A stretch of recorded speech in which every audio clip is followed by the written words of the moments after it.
When I said recording, I forgot to record this. So I just started recording. So when we are moving forward, we are recording every incident, every event in our life, that what's happening with us is been recorded in this fashion, from emotions to desire. Desire gets stuck in our mind as images and memory, and that's how we act. That's how we start taking action and we start moving forward. That is the most important thing. I want you to have absolute clarity in your mind. This is the gist of this presentation. Understanding from step one, how emotions turn into lowered energy of emotions, turn into thoughts with knowledge and experience. Those knowledge and experience turn into the next step, which is moving forward to feelings. Feelings goes to images, images, memories, and then desire. So let's take an example. How did this happen in real life, right? So now, buying a car. So first thing, when you're walking down the street, you see a showroom which has beautiful cars in it, right? And you feel like, wow, I want to go and see. So this is the first contact. Next step is when you go and see, you ask about the car. So you come to know, depending on what you like, you will come to know this has this many horsepowers. This has beautiful metallic color. This has open top. This has 480 horsepowers.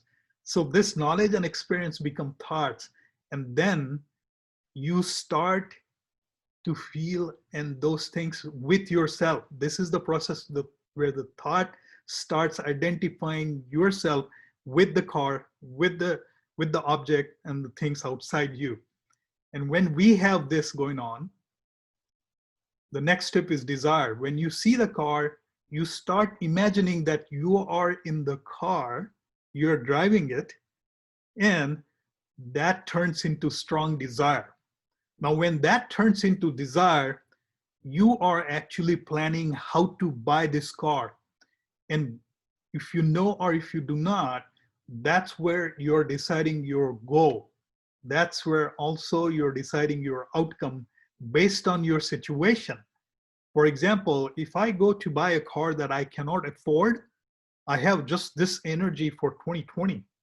Every day I have this much energy. And if I put this energy behind something that I do not need or I may not need for this moment, I am setting myself to failure, right? And you might ask, then how would you know which is a better goal for you? And we'll discuss that later. But for now, let's understand. I made a decision. I said, I want to buy this car. I go home, I crunch numbers. I do not have that money. I start pushing myself to get that car. And regardless of my necessity, I start pushing myself in the wrong direction, just for an example. And that's when the smallest emotion turns into the biggest and the deepest desire, and that desire turns us into action.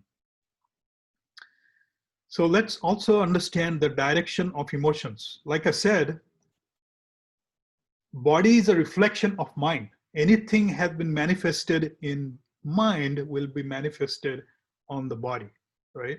So when we understand this direction, we would know where to focus, what things are important, what things we need to think about, what things we need to push forward, and what things we just have to stand by and say, no, I'm not moving ahead with those emotions.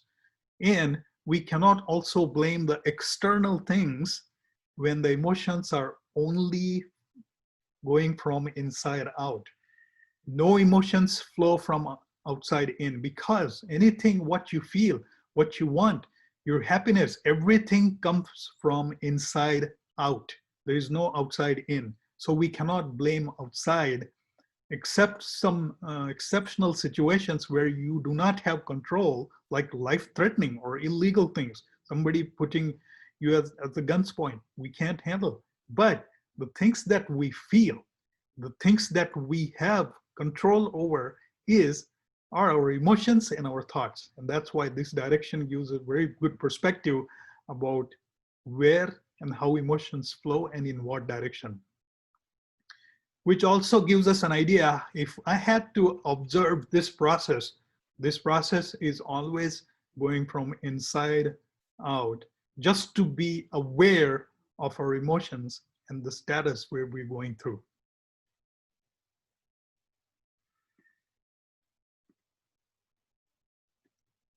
Now, coming to part 2, now we will try to understand what are the elements, like I promised you. We will look into each element which goes into creating the outcomes, right? How these outcomes are created, what is action, how we are acting out of. So having said all these things, now we know either in past or right now, we accumulated all these memories, or we are recording and accumulating as we move forward. All of our actions are based out of those emotions, those thoughts, those desires and images and memories, either from the past or from the current situation. There is no future, but we still have to understand the past is dead, right? We cannot talk with dead people who have been died for years. In the same way, the emotions and memories, they're past, they're dead. We have to let them go. We cannot act based out of that. We can only keep the important knowledge to carry ourselves forward, to make money, or to live life, or have happiness. Besides that basic level of surviving, we do not have to have carrying forward all these memories in our psychology for day-to-day life. And our question with this presentation is, can we stop it and let it go and create new memories, so we have this new background or platform to create new realities, new desired outcomes the way you want it. So some of the elements that goes into it, like I said, defining self. Who am I? So if we look at it, we are a bunch of accumulation of the food we eat physically, and we are accumulation of memories we had been recording, the conditioning, the learning, the religious teaching. What we have learned so far had been taught to us from childhood to now. And I'm not saying it is bad. This is what we have. But there's some things that we are carrying in our psychology which we may not need it.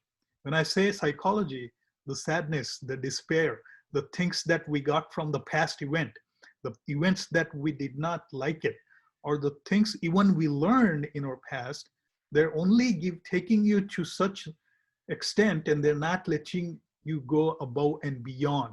How can we create that space to create new reality? That's the discussion. And we have to understand the flow. When we know it goes from inside out, it makes our life easier. We hold ourselves accountable for all the actions, all the emotions that we are going through. And we start carefully looking through those, so we get to new point and do not have old results again and again. Lack of clarity.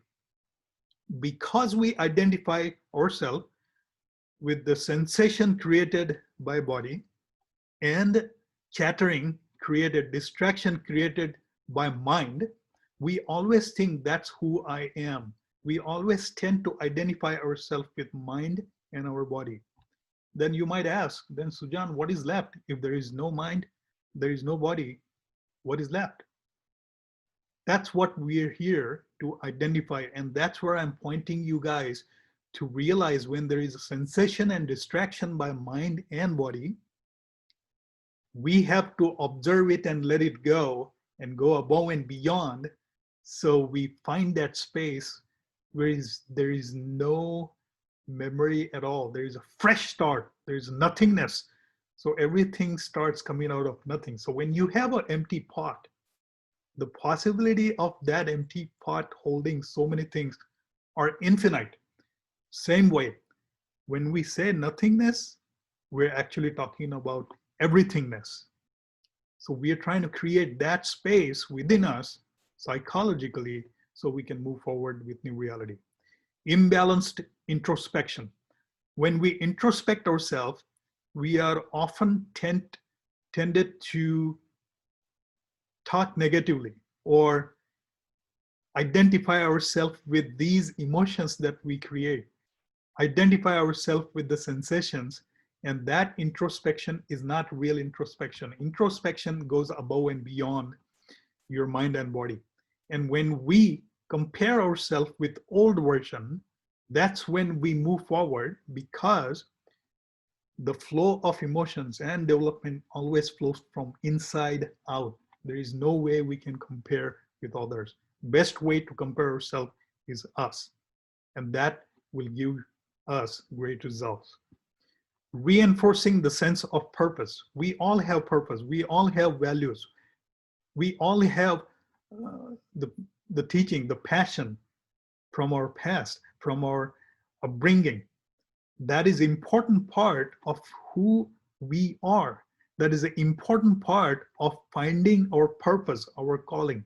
So when we have all these things clear in our mind, deciding which goal is important becomes much easier, and then we can reduce the odds of our failure, or we increase our odds to have better outcomes based on our desires.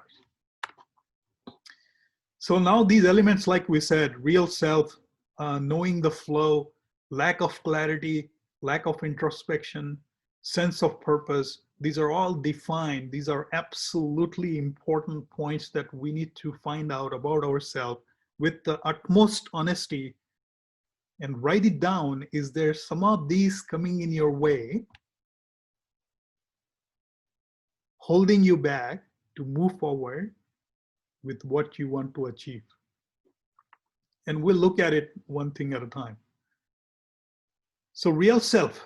What is real self? Real self is not your mind, not your body. I am so tall, I'm so this, I'm so educated, I'm so that. No.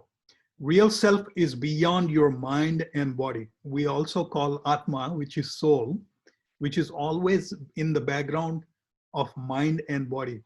So whenever we see the distraction by mind and body, we go to this place and we say, I'm not mind, I'm not my body. I am more than this. And we have to disassociate ourselves. Of course, we are with mind and body. We're going to go ahead with it. But we have to create a distance a little bit between your mind and body and your real self. That's where you find the wisdom.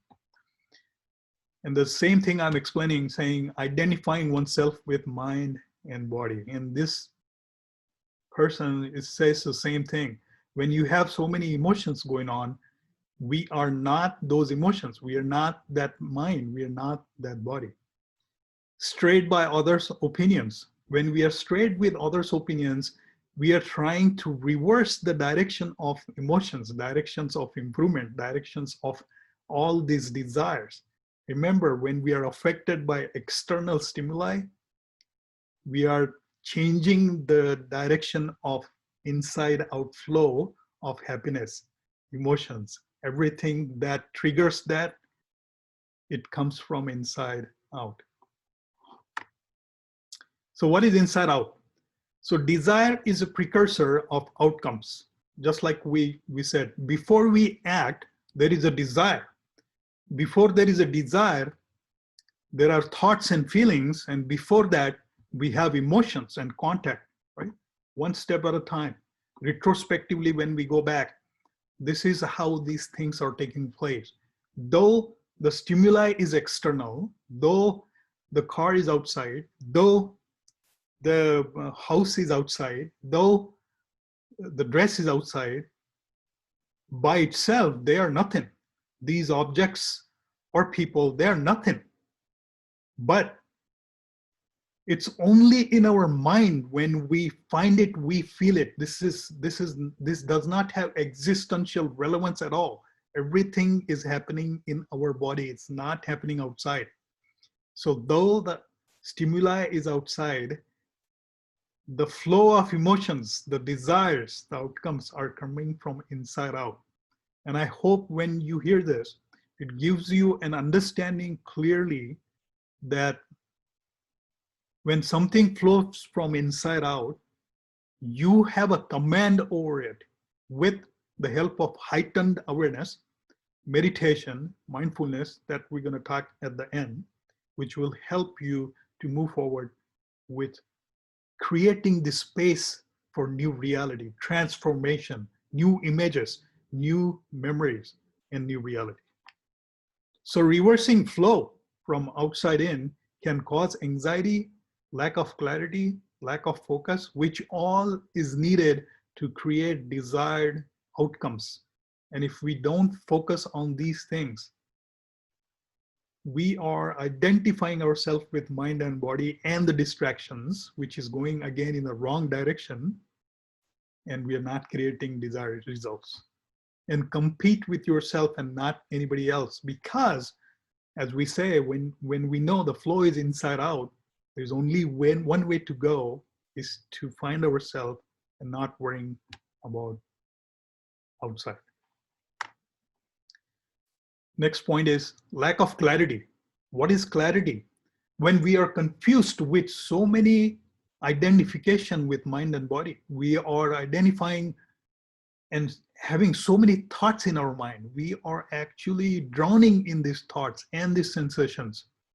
Clarity is very important. And the first part to clarity is we have to be absolutely honest with ourselves that yes, I am distracted with these sensations and the distractions created by mind. That's the first realization. That's the first step of higher awareness, awakening.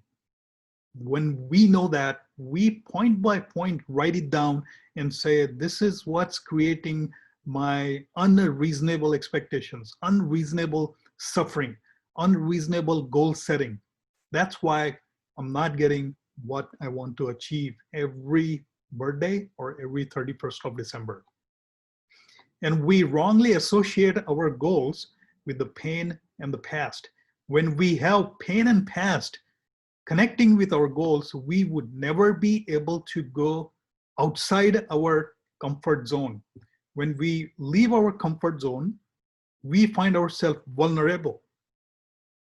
And when we feel vulnerable, that's the process of creating new space, new imagination. And that's why folks, everybody, so many amazing folks, successful folks keep saying, Dr. Sanjay Gupta from CNN, he keeps saying, you should feel at least once a day as if you are jumping out of an airplane without parachute. What does that mean? That means you're giving yourself a break from the past memories that we have been carrying all over, creating same results.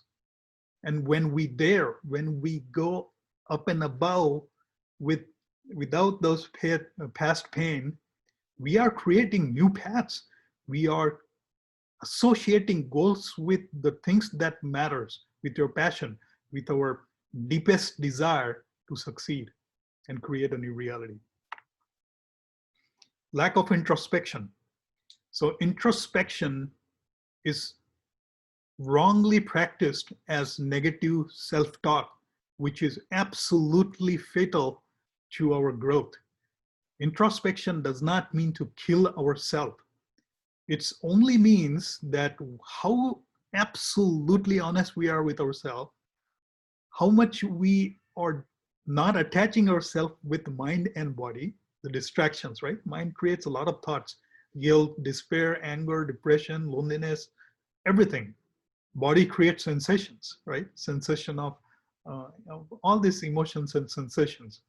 So without us identifying with those sensations, is there something above and beyond which will give me an access?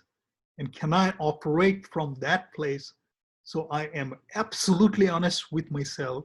I am absolutely aware of the flow of my self, real self, and can I operate from that place?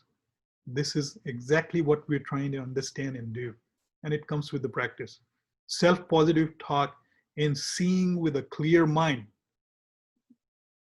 Do me a favor, be honest with first with ourselves. Yes, it's important to be honest with others, but we often forget. Are we honest with ourselves?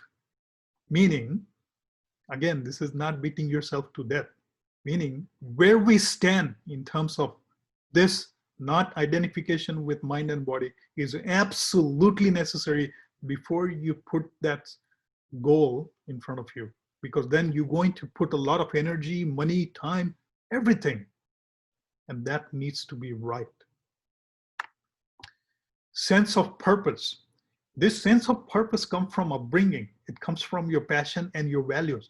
And true north, where do you stand in terms of your real self, who you are and what you want to do, and where you are in regards to that location, right? For example, where you stand, if you look into Google, it will tell you where you stand. The GPS system, all these satellites will give you the idea where you stand. In your mind, deep in your mind, do you know what's your true north? And are you guided every second of your life where you are standing? Are you far away or are you close? I asked one question to one of my friends in Long Beach when I was studying there. And I asked him, how do you decide if you want to sail, from Long Beach, California, biggest port of the United States, to go to China?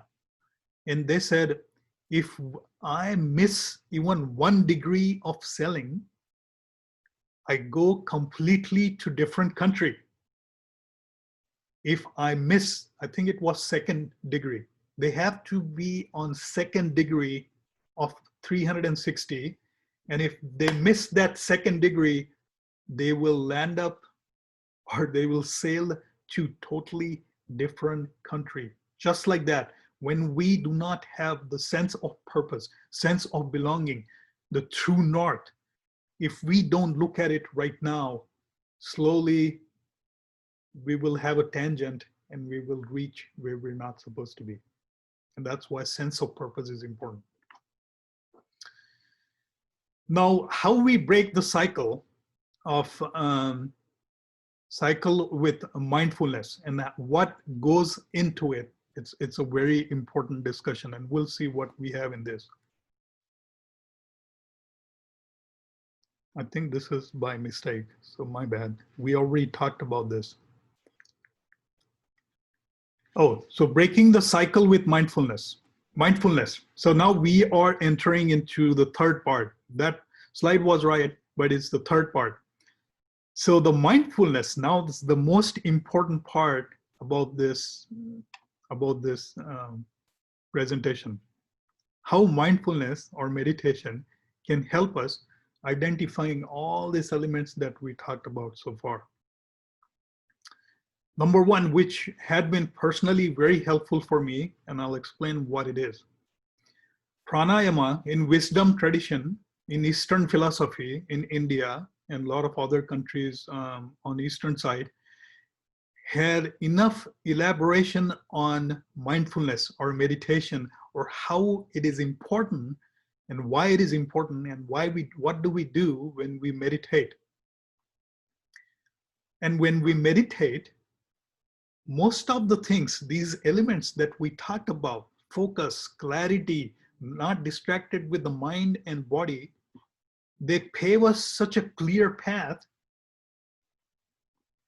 So we identify the flow from inside out. We learn not to attach ourselves with mind and body. We learn to have absolute honesty with ourselves. And so also the great focus and the great clarity about where we stand, a great sense of purpose, and sense of belonging or true north. When we have this heightened awakening, we have awareness, we can clearly see where we want to go. we can clearly define what we want to achieve. We can clearly tell ourselves and create an image in our mind while we are meditating that this is what I want to achieve. When you start telling at this level of awareness, it comes from that place which will never have any hassles. And even if they're hassles, you will see it as an opportunity and you move on very smoothly, because we have the highest awareness needed to tackle and achieve those goals. Observing the process. The process we explained was moving from emotions, contact emotions, to desire. Though it happens very fast, if we are aware enough, if we improve our awareness to the senses and to the mind, we can actually reduce the strength. We can actually reduce the power of energy of emotions, so those emotions do not turn into thoughts, and the chain of command is already intervened at level of emotions.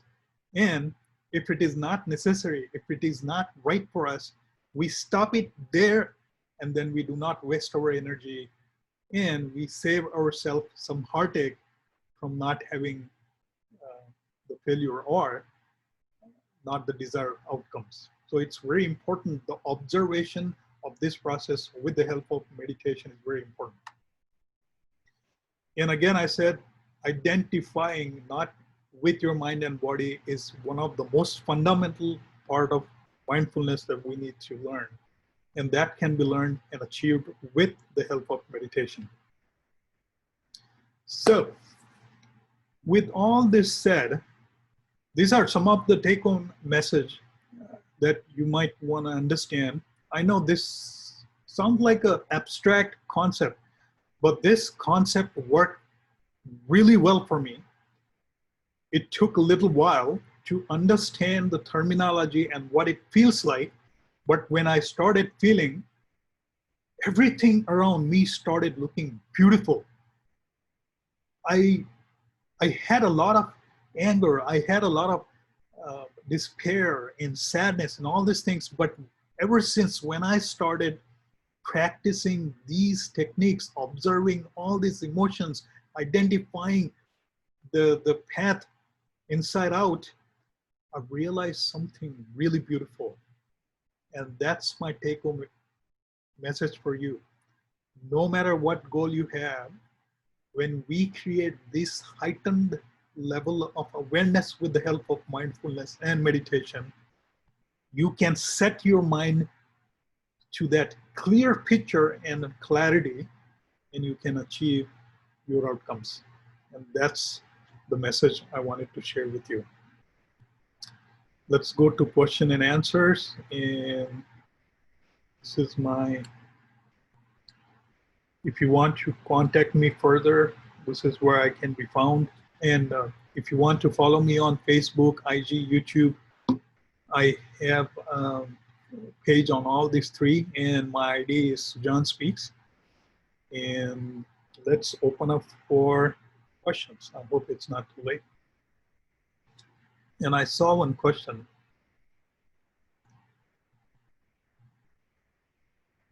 Yes. Idle mind is devil's workshop. Muhammad is asking, is idle mind devil's workshop? So to answer your question, Muhammad, there is never a situation when the mind is idle, right? It's just that when we are idle with the action, it's called nothingness. And when there is a nothingness, when we do not have the proper setting of goal, or if we don't have a proper sense of purpose, that might feel like it's a devil's workshop. But you're absolutely right. When we have this feeling, we tend to create trouble for us, and to stay away from that trouble, that trouble is coming from the distractions from mind and body, right? The mind and body is giving a lot of thoughts to us. The body is giving a lot of sensations and creating distractions and keeping us from achieving the goals we want to achieve in our life. And that's what I would say empty minds, devil's workshop. Any questions? Nirav, Mithun, Namita, Esme, Indu, did I kill you all? I had a question, Sujan. Yeah, the webinar was very insightful. My question is the lack of clarity, right? I mean, I sometimes think that I cling on to a lot of thoughts. They keep on coming because, you know, some personalities are, they have a lot of thoughts. When you try to clear those thoughts, so what would be the first step before you follow the mindfulness process? Do you have to first do a deep meditation to clear the thoughts in your subconscious mind to then, you know, follow the process? Because it's difficult to train yourself. You know, you get so much sensation in a day and so much of stuff happening around you. So how to first clear all those thoughts before you start onto the path of living in the current moment and, you know, following that process? It's a great question. Thanks for asking, Niro. And if anybody is telling you or anyone that we can actually control our thoughts or we can control our body, I personally do not believe it. Number one, okay? So when the moment I say that I want to control certain thing, we have to understand it is coming from our ego, number one, right? Number two, when you relieve your burden from your shoulder, that there is something I cannot control or I cannot vanish, it gives you a tremendous relief, and that relief gives you an energy. Coming to your answer now, is every time when we start meditation, the first thing happens is all these things that we have accumulated, you get a keen observation with each and everything, and that might mimic as something that's attacking you. Or we might say, oh, there's so many thoughts, and that is the absolute right place to start with. So the next recommendation is when we close our eyes, right? The eyes are sensation, contact to the external world. When we close our eyes, our real-time recording is kind of slow. Yeah. Now what we are doing is we are closing eyes. Now you're going back in your memory. And the mind is giving you all this thing that we have created so far. And that's where you feel bombarded. That's where you feel like, wow, am I losing it? Wow, would I ever be able to achieve this? But when you ask this question, when we ask ourselves this question, I went through this and I go through this every time, but then I developed a process to go around this, right? For example, when you're standing on the beach, would you ever tell yourself that I can take off all the water from this ocean? Is it possible?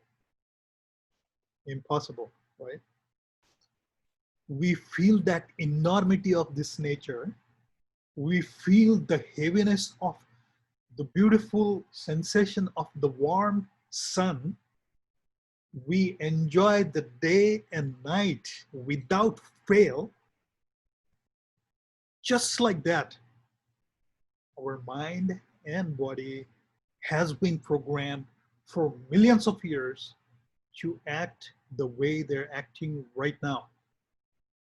Now, when you know this, I will be relieved that the something that I'm trying to fight, I don't have to fight anymore. Then you might ask, what do I do? Accept. Right? You just accept it exactly. And in accepting, like I said in my presentation, what do you mean by accepting is you're observing, right? Just like you observe the sunset, you like it or not, it's way beyond our control. It's way, there is no word such as control. I feel that there is no need of control. This is my personal belief that there is no control needed if the direction of your flow is identified inside out. You are spontaneously living. You have no constricted feeling when you interact with people. You are doing absolutely fantastic, and that those things are coming from your real self.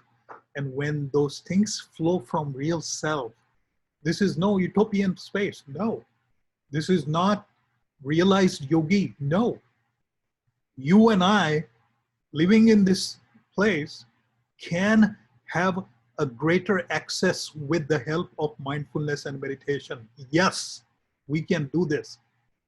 You don't have to leave everything and go to Himalayas. No, big N, big O. You can live here. You can stay with the family. You can stay in a relationship, make money, live absolutely happy life, and with no control whatsoever. I'm not suggesting to be pervert, do illegal things. No, you are just like a child. When child has no worries because there is no control, there is a beautiful joy in them. There is no righteousness, there is no conscience, or there is no such a worry about it when you are spontaneous, when it's coming from inside out. And this takes time, of course. But to answer your question, when you're closing your eyes, the first step is to look at it and say, even though this is me, the mind and body, those creating this distraction, it's not me. When you create, we are right now, right here, right? Mind, body, and your real self, like this. When you create a gap, in that gap lies the wisdom. This had been told, shared, taught for thousands of years by wisdom tradition. And now science is also picking up onto it, that when you observe something, the nature of light, the nature of quantums, all the nature of quantum particles changes, even if you decide that you want to look at it. The slit experiment, Google it later. The slit experiment, when you want to see the nature of the particle on the other end, when you're not observing, they have a different pattern falling on the wall where they're observing this photons, right? Light is photon. But when you even say in your mind that I want to observe it, even if you're not observing it, they change the behavior. Every scientist is completely stuck in this. What is this? Trying to tell you, when you observe, you have a tremendous power. You don't even worry about control. You will be in this situation in your life that you would never ever even think for a single second about it, of control or taking command or taking over. None of this. You're just being, you're living. We cannot name a child which is not born yet. We cannot talk with dead grandpa. Old is died, is dead. We do not have to carry it. Unborn is not there yet. We cannot have social security. We cannot have name. So we are killing ourselves, pulling things from future to current and from past to present. So all these things are crushing right in front of us. We are forgetting to live in the moment, in the real self and the universal power, the infinite, the, the theory of nothingness is only accessible in the moment. Eckhart Tolle wrote his book, Is Now and Here. He spent his entire life in researching on this. You might want to read if you haven't read that book. You have only now. You have power to access, power to live. It's now and here. Sorry, I went ahead with bigger explanation, but hope that helped you a little bit. Yes, absolutely. Thank you. Thank you. Any other questions? Mohammed.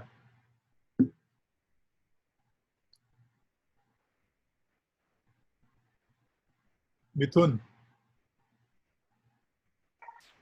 No, Sujan, this has been very thought-provoking. Thank you so much. I look like your son liked it too, or daughter. My daughter, yes, she did. Thank you. Thank you. Namita, any thoughts?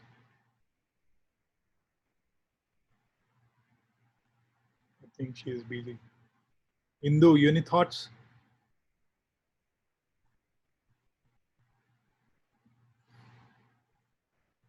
Esme. Hi, this was great. I liked your explanation on clarity and mindfulness. And I think another way to have mindfulness besides meditation is also, I think, like the Japanese practice mindfulness, everyday things are like pouring tea. It's almost like a, I don't want to call it a religious event, but it's just, there's a, they focus on that specific moment. And so I think mindfulness can also be, along with meditation, is focusing on the activity that you are doing. Like if you're eating, you should only be eating and things like that, right? Absolutely. Yes. And when you enjoy these small moments, such as sunrise or sunset, that gives us a chance with our heightened awareness. So there's such a thing called heightened awakening or awakened senses, right? The senses can have a better effect, or senses can drive us towards the things that we do not need. So when we are with nature, it's a reminder that the nature and us, we're not different. We are made with exact same things, right? It's just we formed into different being, but all the smallest elements of me is absolutely same as that of the table or the chair or the tree or the water and other living being. We're not different, we're same.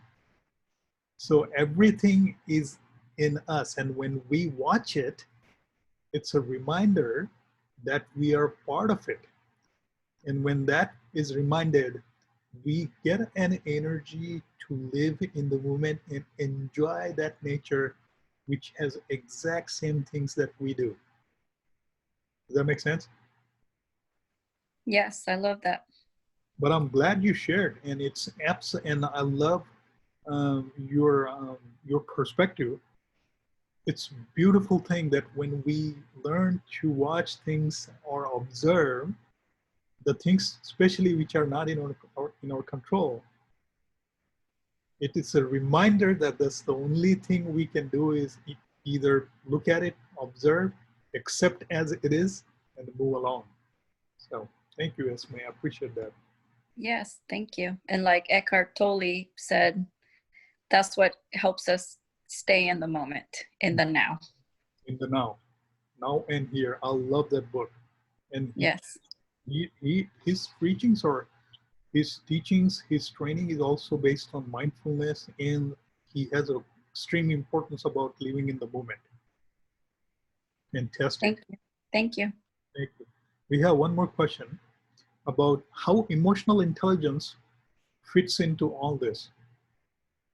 And just like I said, let's take a small example of emotional intelligence. So when you say emotional intelligence, it has more of a corporate applications and manifestations, uh, maybe in relationship a little bit as well. But emotional intelligence is nothing but identifying the flow. I had another session about what is ego and what is bad ego and good ego. So this is absolutely important for people who are in corporate world. I am in corporate world myself. So when we have the fear of missing out, it's called FOMO, F-O-M-O. Fear of missing out comes when there is feeling of competitiveness within myself and my colleague, right? Number one. Number two, when we look at our colleagues and we are compelled. I mean, it's just not me or you. We are compelled to compare ourselves to these, saying, wow, he or she must be smarter than me, or she must be not so much. And that's where the emotional intelligence comes in play. In the basic, they're just fancy words. But the emotional intelligence is nothing but when we know the direction of flow of emotions, meaning there is nobody else to compare myself to me and not nobody else. It's just me. I can compare my older version to the newer version. When we get this idea in our mind, your spontaneity grows, and that is called emotional intelligence. You're comparing to others lessons, and we start going in and identifying and knowing our place. And even if we have bad supervisor or bad colleague, questions such as, should I be in this team, is also an emotional intelligence. Making that informed decision to ourselves that do I belong here? After all these odds, after all the thoughtfulness, after all the competitiveness and everything you put into work, if you're not getting somewhere, it's a part of our emotional intelligence to make informed decisions with ourselves and with the situation surrounding us, being honest with ourselves first, and then asking ourselves this question. Number one, is it coming out of my attachment with the mind and body? And when we do that, we get into ego. There are two types of ego, good ego and bad ego. The good ego does not make you feel constricted, angry, despair, and felt like a gut punch. These are examples of bad ego. And the good ego is where you feel spontaneous. When you know this direction of flow of emotions, it's from inside out. You do not care if somebody even shines a lot more than you. You know in yourself, and you're not flattered by flattery, or you're not sad because of criticism. These are the signs of having good ego. So ego is absolutely necessary. But if it is not good, we tend to do this. I have done it myself. We go through this every day. But we have to heighten our awareness, go inside, and then operate from that place. And this will give you a tremendous insight to how to be with your colleagues, how to be with yourself first, and then colleagues, and then teammates. And that itself is nothing but, it's a fancy word, emotional intelligence.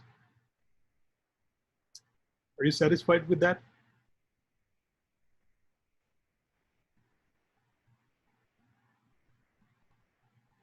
Does that make sense? Awesome.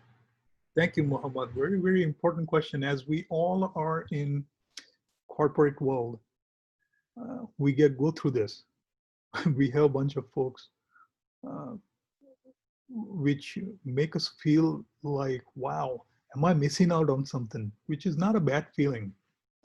But then when we want to go above and beyond, that's where the emotional intelligence comes in play. And we ask ourselves, wow, how can I not have fear of missing out on something, fear of missing out, which I already had myself with workplaces, which is very common among folks who are in the corporate world. And that stands out the first thing. And to go around, a lot of folks ask me this question. The way to go around it is to have emotional intelligence this way, to know the flow inside out, meaning we are not inflating our ego or deflating ego because of um, external triggers, but my ego is staying stable because it's inside out. The inside is infinite power. Inside does not condemn anyone. Inside doesn't make somebody feel superior either. It goes in an optimal level. Just like a leaf, it it has this moment when there is a wind, but then the leaf is standing straight and just calm. Same way, when there is external stimulus to us, there is a sense of fear of missing out. But when that waves go, you activate the flow from inside out and you tell yourself, no, I'm not going to be deterred.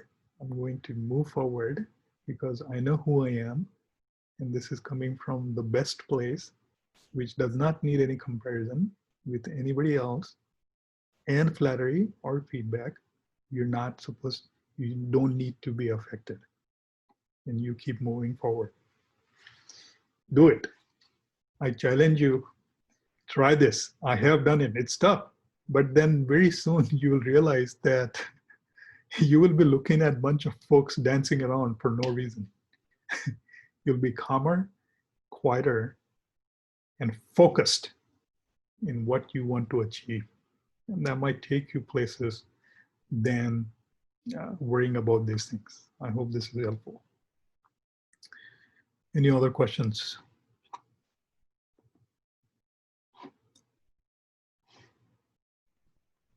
Well, looks like we are 12 minutes past our end time. Nevertheless, I really appreciate you guys joining me, discussing on this very important question, a topic, asking very important questions, and also sharing your personal stories or personal beliefs or methodology. There is no just one way. There are a lot of ways. It's a beautiful garden with amazing different types of flowers. We got to pick which one we like. They all go to the same place. Thank you so much. Thank you, everyone. Thank you for your time. And I hope I'll see you soon again. There will be a lot of amazing topics. I have started with Eventbrite. We'll be posting on LinkedIn, Facebook, Instagram, and YouTube. Thank you, Sujan. Thank you, Mithun. Hope your daughter is good. Yes, yes, she's fine. And we'll see you next time for sure. Very thought provoking. Thank you. Thank you. Thank you so much. Thank you, Yeah. Namita. Thank you, Asme. Thank you, Muhammad. Thanks for taking the time, man. I know you're busy. And of course, everybody is busy. Namita, say something. Thank you, Sujan. It was wonderful. Thank you. Nirav, thank you so Yeah, much. thank you. Thank you. Good night. Good night. All right, everyone. Bye.